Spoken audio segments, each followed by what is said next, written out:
All right. On to Group B Yes. of the UEFA World Cup qualifiers. Rahi, here we are with Switzerland, Sweden, Slovenia, Kosovo.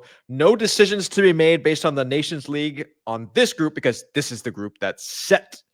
So, as we have been saying in this segment, my friend, you know what segment we're going to be doing with this group? I don't you know. know it now. You don't know? Okay. No. Once again, group of death or group Oh, of right. life. Yes. Yeah. What do you I think? mean, I think this is not the group of death because it's Switzerland, right? Who is not a favorite that you fear in some of the same ways as you fear a Spain or someone like that. But look, I think it's closer to a group of death. It's a competitive group because I do believe everybody in this group can get points against everybody else. I think Sweden's dangerous. I think Slovenia is dangerous. I think Kosovo, you never know, right? Playing at home at times. So for me, this is a tricky group. So it's not the group of life. So it's somewhere in between on that scale. I would say this is closer to a group of death than a group of Yeah. life, just because, like you said, it's very, very. There's a lot of parity in this group. Yes. And Switzerland is not the Switzerland that of the last few years from before.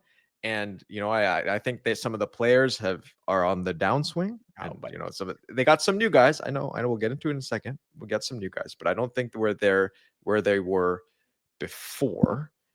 And now Sweden last had a great Nations League campaign. Very good Nations League campaign. Slovenia, a couple good results here and there in the Nations League. And just Kosovo was always dangerous, right? Always dangerous. Who are the top players to watch in this group? Can I choose something unconventional here? Of course. So it's actually not a player. For me, the person to watch in this group is one of my favorite managers at this point in the world. That is Murat Yakin, the Swiss manager. I think he's an incredible manager for two reasons. Yes. Number one, he's incredibly stylish. He's rivaling the best at this point. He's very, very stylish. But secondly, he is a tactical genius. What he did to Italy in the Euros was nothing short of a masterpiece. They were completely dominated. They couldn't get out of their own half. This guy is good. I like the way he talks. I like the way he coaches. And I love the way he dresses. Yes. Okay, that's your player to watch. Mine, of course, is I'm still learning how to do Victor Jokeris' celebration, but it's of course something like this. I don't know. I think you gotta see through it. I don't think. He does this. Yeah. There you go. That's better. There you go. It's the Bane celebration by Victor Jokeris. Yeah. Okay. And I'll get into it in a second. But I think the three guys up front, Mr. Victor Jokeris, Mr. Alexander Isak, and Mr. of course, Dejan Kulusevski, three guys on Sweden. They're a formidable trio, so I'm going with them. But we got to talk about from Slovenia, Rahi. Two guys. Yeah, Benjamin Šeško is a force, man. Yes. Go ahead. They got the back. You talk about the guy at the front. I got to talk about Mr. Jan Oblak. Yeah. No, the two most Slovenians on the planet right now, besides Luka Doncic of basketball, I think are these two guys. Got to be right. Yes. And Doncic. Yes, I 100% agree. I will say Oblak is more proven at this point, right? We know the entity we have with Oblak. Šeško is the player who he's incredible, and sometimes he does incredible things, and it's all there for him to be one of the best strikers in the world, but we haven't seen it consistently. And as in a Slovenian uniform, you still go back to that one chance he has to win the game, right? That he doesn't put away. And at the moment, you cannot rely on him in the way that you want to, but it's coming soon. And it could very well be in these qualifiers, and it could very well be in the World Cup when he announces himself on the world stage. Okay, but before we get to the World Cup, ISB predictions for who wins this group. Okay. And we get the write-in segment, of course, where we write who wins the group? Yes, who wins the group? Okay, this is an interesting one, actually. It's tough because... Okay. All right, I'm writing in my thing. Oh, wow. This black marker is much better than one of the other ones I used. All right, let me know when you are ready, and we will reveal. All right, I'm ready. Ready? Here's the reveal. Who wins the group? Group B.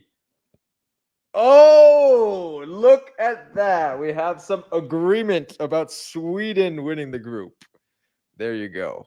Wow. There you go. Wow. Okay, Rahi, first tell me your reasons. I'll give you mine in a second, but what are your reasons? I think you're right about one thing. Switzerland has come off a great tournament. but I do think they're not currently in the best moment. I think Slovenia, we have yet to see them take that next step. And ultimately, right now, I think the most talented team in this group is Sweden. Player for player, they are the best team. And Kulusevski, I think, is an incredible player. And Yes. not just good. I think he's incredible. And I think he's underrated because of where he plays. I think he's going to get a chance to show exactly what he can do on the international stage. Just how I think that Kulusevski has not gotten the credit he's deserved. I think Mr. Isak has also not got the credit he deserves. Now on, of course, Newcastle, he's shining over there. Look, I think Sweden's on the upswing. I think because of they've had such a bad previous campaign, right? Like before the Nations League, I think people are going to come in, underestimate them a little bit, and now's the chance. I think, especially for Switzerland, with all they still have a lot of stars, right? Based on their players. Yeah, they do. But you're You right. know, I mean, like Shaka's older now, right? So there's a lot of these players who running the show still. yeah, you have your Dan and Doya and some, youth players that are coming up, but this is an opportunity. I think Sweden wins as well in this group. We're not unanimous in that in our prediction. Guys out there and gals, let us know who you think is winning Group B of the European qualifiers for the World Cup.